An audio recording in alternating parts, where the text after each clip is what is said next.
السلام علیکم ورحمۃ اللہ وبرکاتہ۔ اعوذ باللہ من الشیطان الرجیم، بسم اللہ الرحمن الرحیم۔ مجلس شورا کے بارے میں ہدایات دینے کے بعد امانت و دیانت کے بارے میں کچھ ہدایات دی گئی ہیں۔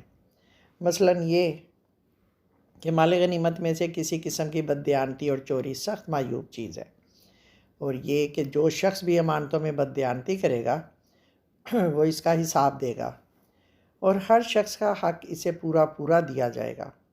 احد کی پہاڑی اور گھاٹی سے تیر اندازوں نے حکم عدولی کرتے ہوئے اپنی جگہ صرف اس لیے چھوڑ دی تھی کہ انہوں نے جب دیکھا کہ دشمن کا لشکر لوٹا جا رہا ہے تو انہیں یہ اندیشہ ہوا کہ کہیں سارا مال غنیمت انہی لوگوں کو نہ مل جائے جو اسے لوٹ رہے ہیں، اور ہم تقسیم کے موقع پر محروم رہ جائیں یا ہمیں کچھ نہ ملے۔ اسی بنا پر انہوں نے اپنی جگہ چھوڑ دی تھی۔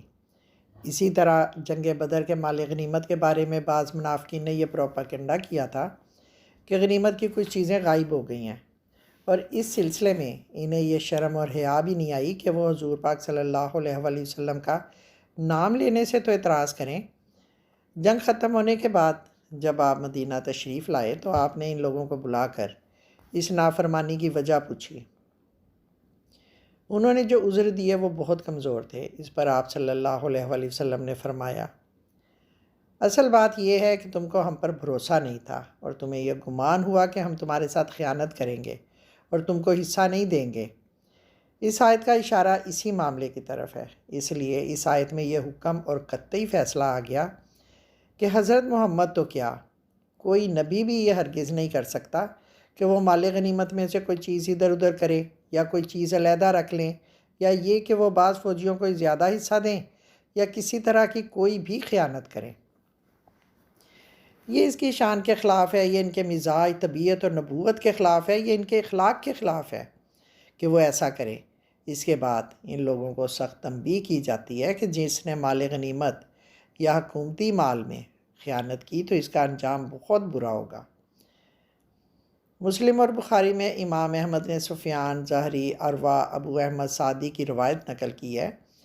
کہتے ہیں کہ حضور صلی اللہ علیہ وآلہ وسلم نے قبیلہ ازد کے ایک شخص ابن لطبیہ کو زکوٰۃ کا تحصیلدار مقرر فرمایا۔ وہ جب واپس آیا تو اس کے پاس کچھ مال تھا۔ اس نے کہا، یہ مال آپ کا ہے اور یہ مجھے ہدیہ دیا گیا۔ اس پر حضور منبر پر کھڑے ہوئے اور یہ تقریر فرمائی، ان تحصیلداروں کا یہ حال ہے کہ ہم انہیں کام پر لگاتے ہیں اور وہ واپس آ کر کہتا ہے کہ یہ تو تمہارا ہے اور یہ مجھے دیا گیا ہے۔ کیوں نہ وہ اپنے ماں یا باپ کے گھر بیٹھا اور انتظار کرتا کہ اسے ہدیہ دیا جاتا ہے یا نہیں۔ خدا کی قسم، جس کے ہاتھ میں محمد کی جان ہے، جو شخص بھی اس مال سے کوئی چیز لے گا، قیامت کے دن وہ اس کے کاندھے پر ہوگی۔ اونٹ ہوگا وہ آواز دے رہا ہوگا، گائے ہوگی وہ آواز دے رہی ہوگی، اور بکری ہوگی تو وہ بھی ممیاں رہی ہوگی۔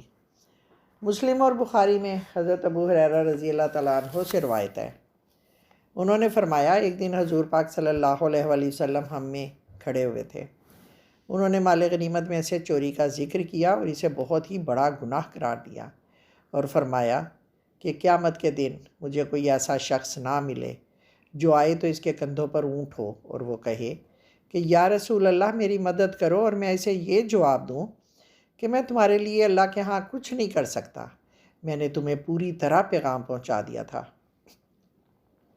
میں تم میں سے ایسے شخص کو بھی نہ ملوں جس کے کندھوں پر گھوڑا ہو جو ہنہنا رہا ہو، اور وہ شخص مجھے کہے اللہ کے رسول میری امداد کرو، اور میں اسے جواب دوں میں تمہارے لیے اللہ کے ہاں کچھ نہیں کر سکتا، میں نے تمہیں پوری طرح تبلیغ کر دی تھی۔ اور میں تم میں سے کسی ایسے شخص کو بھی نہ ملوں جس کے کندھوں پر کوئی بے زبان جانور ہو اور وہ کہے یا رسول اللہ میری امداد کرو، اور میں اسے بھی یہ جواب دوں کہ میں اللہ کے ہاں تمہاری کوئی مدد نہیں کر سکتا، میں نے تمہیں پوری طرح تبلیغ کر دی تھی۔ قرآن کریم کی اس آیت اور ان احادیث نے مسلمانوں کی تربیت میں بہت اہم کردار ادا کیا۔ اس کے حیرت انگیز نتائج برآمد ہوئے۔ بعض اوقات تو یوں ہوا کہ اگر ایک عام مسلمان کو بھی مال غنیمت میں سے کوئی نہایت قیمتی سامان ملتا جسے اور کسی نے دیکھا بھی نہیں ہوتا تھا اور کسی کو اس کے بارے میں معلوم بھی نہیں ہوتا تھا، تو وہ بھی اسے لا کر امیر کے حوالے کر دیتا، محض اس ڈر سے کہ قیامت کے دن اس کا وہ حشر نہ ہو جو قرآن سنت میں ہے، اور وہ یقین رکھتے تھے کہ ہر کسی کو ان کے اعمال کا پورا پورا بدلہ دیا جائے گا اور ان پر کوئی ظلم یا زیادتی نہیں ہوگی۔ ابن جریر طبری نے اپنی تاریخ میں لکھا ہے کہ جب مسلمان مدائن میں اترے تو انہوں نے مال غنیمت جمع کیا کہ ثابت بن قیس آئے، ان کے پاس کوئی چیز تھی، انہوں نے اسے خزانچی کے حوالے کر دیا۔ اس کے ساتھیوں نے کہا، ہم نے اس قدر قیمتی چیز پہلے کبھی نہیں دیکھی، ہمارے پاس جو سامان جمع ہوا ہے وہ اتنا قیمتی نہیں ہے جس قدر یہ چیز قیمتی ہے۔ ان کے ساتھیوں نے ان سے سوال کیا، کیا تم نے اس سے کچھ لیا؟ تو ثابت بن قیس نے جواب دیا کہ میں نے کچھ نہیں لیا، اور خدا کی قسم اگر اللہ نہ ہوتا تو میں تمہیں یہ لا کر کبھی نہ دیتا، میں صرف اللہ کی تعریف کروں گا اور اس کے ثواب کا امیدوار رہوں گا۔ اسی طرح جنگ قادسیہ کے بعد کا واقعہ ہے۔ حضرت عمر کے دور میں جب مال غنیمت لائے گئے تو ان میں کسریٰ کا وہ تاج بھی تھا جسے وہ ایوان شاہی میں پہن کر بیٹھتا تھا، یہ بہت ہی قیمتی تھا۔ حضرت عمر رضی اللہ تعالیٰ عنہ نے اسے دیکھا تو کہا، قابل قدر ہیں وہ فوجی جنہوں نے اسے خزانہ میں جمع کیا، اور کہا کہ جس قوم نے یہ تاج لا کر اپنے امیر کو دیا ہے، حقیقت یہ ہے کہ وہ لوگ حد درجہ کے امین ہیں۔ یہ تھی مسلمانوں کی تربیت، اور یہ واقعات اس قدر حیرت انگیز معلوم ہوتے ہیں کہ اس کی داستانیں افسانے لگتے ہیں۔ مال غنیمت میں خیانت کی اس بحث کے بعد قرآن کریم اسی مناسبت سے اخلاقی قدروں کا ذکر کرتا ہے۔ کہا جاتا ہے کہ بھلا یہ کیسے ہو سکتا ہے کہ جو شخص ہمیشہ اللہ تعالیٰ کی رضامندی کا طلبگار ہو اور اس میں کامیاب بھی ہو اور اللہ کے کہے ہوئے راستے پہ چلے، وہی شخص کیسے کام کرے جو اللہ کے غضب میں، اللہ کے عذاب میں گھر گیا ہو اور جہنم کا مستحق ہو گیا ہو، جو یقیناً بہت ہی برا ٹھکانہ ہے۔ اللہ کے نزدیک ان دونوں قسم کے آدمیوں میں بہت زیادہ فرق ہے۔ نیک لوگوں کا بھی ایک مقام ہے اور برے لوگوں کا بھی ایک مقام ہے، اور ان دونوں مقامات کے درمیان بہت فرق، بہت فاصلہ ہے۔ یہ اللہ کے نزدیک درجے ہیں۔ اللہ سب کے اعمال پر نظر رکھتا ہے، اس لیے اس معاملے میں نہ کسی پر کوئی ظلم و زیادتی ہوگی اور نہ ہی بے جا محبت اور طرفداری ہوگی۔ یہ صرف بندوں کے اپنے اعمال کا ہی نتیجہ ہوگا۔ اب یہاں بتایا جاتا ہے کہ اللہ نے آپ کو رسول بنا کر پوری دنیا کے اہل ایمان پر ایک بہت بڑا احسان کیا ہے۔ پورے قرآن میں اللہ تعالیٰ نے پہلی بار اپنا احسان جتایا ہے، حالانکہ اس سے پہلے زمین، آسمان، بارش اور بہت سی اور نعمتیں بھی گنوائی گئی ہیں، مگر وہاں احسان نہیں جتایا۔ یہ اللہ کا عظیم احسان تھا کہ یہ رسول خود ان عربوں میں سے ان کا ہی ایک بھائی تھا، رسول بھی عربی تھے، خود ان میں سے تھے، ان کے سامنے آپ پلے بڑے، ان کی عادتیں، ان کے مزاج، ان کے خاندان سے یہ لوگ اچھی طرح واقف تھے۔ بے شک یہ بہت بڑا احسان تھا۔ کہا جاتا ہے یہ اللہ کا رسول انہیں اللہ کی آیات سناتا ہے جو ان سے اللہ کے کلام کے ذریعے ان سے مخاطب ہوتا ہے، وہ ان کی زندگیوں کو سنوارتا ہے، پاک کرتا ہے، بلند کرتا ہے، ان کے دلوں کو، ان کے تصورات، ان کے گھرانوں، ان کی عزتوں، ان کے معاشرے کو پاک کرتا ہے، ان کو دور جاہلیت کی تمام گندگیوں سے پاک کرتا ہے۔ جاہلیت کی گندگیوں میں سے بعض کا تذکرہ حضرت جعفر ابن ابی طالب نے کیا ہے جب وہ نجاشی کے سامنے اسلام کا تعارف کرا رہے تھے، اور یہ تعارف وہ قریش کے نمائندوں کے سامنے کر رہے تھے جو ان مہاجرین کے خلاف مہم پر آئے ہوئے تھے۔ مطالبہ یہ تھا کہ وہ ان مہاجرین کو ان کے حوالے کر دیں۔ حضرت جعفر فرماتے ہیں، شاہ محترم، ہم جاہلیت میں ڈوبی ہوئی قوم تھے، بتوں کی پوجا کرتے تھے، مردار کھاتے تھے، فحاشی کی تمام حرکات کرتے تھے، صلہ رحمی کے تمام تعلقات کو کاٹتے تھے، پردیسی سے برا سلوک کرتے تھے، ہم میں سے طاقتور کمزوروں کو کھائے جا رہا تھا۔ ہماری یہی حالت تھی کہ اللہ نے ہم میں سے ہی ہمارے پاس ایک رسول بھیجا۔ ہم اس کے شجرہ نسب کو خوب جانتے ہیں، اس کی سچائی، اس کی امانت اور دیانت سے بھی خوب واقف ہیں، اور اس کی پاکیزگی بھی ہمارے سامنے ہے۔ اس نے ہمیں ایک ہی اللہ کی طرف بلایا تاکہ ہم اسے ایک ہی جانیں، صرف اس کی بندگی کریں، اور اس کے علاوہ ہم اور ہمارے آباء و اجداد جن پتھروں اور بتوں کی پوجا کرتے تھے ان کی پوجا نہ کریں۔ اس نے ہمیں حکم دیا کہ سچی بات کرو، امانت میں خیانت نہ کرو، صلہ رحمی کرو، پڑوسیوں کے حقوق کا خیال رکھو، حرام کام نہ کرو، قتل نہ کرو، فحاشی سے اس نے ہمیں منع کیا۔ جھوٹی بات سے منع کیا، یتیم کا مال کھانے سے منع کیا، پاک دامن عورتوں پر بہتان لگانے سے منع کیا، اور اس نے حکم دیا کہ صرف اللہ کی عبادت کرو، اس کے ساتھ کسی کو شریک نہ کرو، نماز قائم کرو، زکوٰۃ ادا کرو، روزے رکھو۔ عرب میں ان تمام گندگیوں میں سے ایک بہت بڑی گندگی وہ بھی تھی جس کا تذکرہ بخاری میں حضرت عائشہ رضی اللہ تعالیٰ عنہ نے کیا ہے۔ دور جاہلیت میں نکاح کی 4 اقسام رائج تھیں۔ ایک تو وہ نکاح تھا جو آج کل ہمارے ہاں بھی رائج ہے کہ ایک شخص کسی دوسرے کی لڑکی کو پیغام دیتا ہے، مہر مقرر ہوتا ہے اور پھر نکاح ہو جاتا ہے۔ دوسرا طریقہ یہ تھا کہ ایک شخص اپنی بیوی کو کسی دوسرے شخص کے پاس بھیجتا تھا تاکہ اچھا بچہ، اچھی نسل پیدا ہو، جس طرح ایک اونٹنی، ایک گھوڑی اور ایک مادہ مویشی کو اچھا بچہ لانے کے لیے بھیجا جاتا ہے تاکہ بہترین نسل کشی ہو۔ اسے نکاح استبضاء کہا جاتا تھا۔ تیسرا طریقہ یہ تھا کہ 10 افراد ایک ہی وقت میں ایک عورت سے تعلقات قائم کر لیتے، گویا شادی کرتے تھے۔ جب بچہ پیدا ہوتا تو وہ عورت ان سب کو بلاتی، ہر ایک کو لازماً آنا پڑتا۔ اس کے ہاں اجتماع ہوتا، یعنی فنکشن ہوتا، وہ عورت جس کو چاہتی اس شخص کا نام لے کر کہہ دیتی کہ یہ بچہ تمہارا ہے، اور وہ بچہ اس کا ہو جاتا۔ وہ شخص اسے لے لیتا، وہ شخص انکار نہیں کر سکتا تھا۔ چوتھا نکاح یوں ہوتا کہ بہت سے لوگ ایک عورت کے پاس جاتے تھے، وہ عورت کسی کو بھی منع نہیں کرتی تھی، جو چاہتا اس کے پاس چلا جاتا۔ یہ فاحشہ عورتیں تھیں۔ ان کے گھروں کے دروازوں پہ ایسے جھنڈے لگے ہوتے تھے جو اس بات کی نشانی ہوتے تھے۔ اب اس عورت کے جب بچہ پیدا ہوتا تو قیافہ دانوں کو بلایا جاتا۔ یہ قیافہ دان جس کے بارے میں چاہتے بچے کو اس سے ملا دیتے۔ قانون کی روح سے وہ انکار نہیں کر سکتا تھا، وہ اسے لے لیتا۔ اسی طرح دور جاہلیت میں عورتوں پر بے پناہ ظلم ہوتا تھا۔ طلاق کے لیکچر میں ہم پہلے بھی پڑھ چکے ہیں۔ ان کے حقوق مارے جاتے، ان کی دولت لوٹی جاتی، انہیں میراث سے محروم کر دیا جاتا۔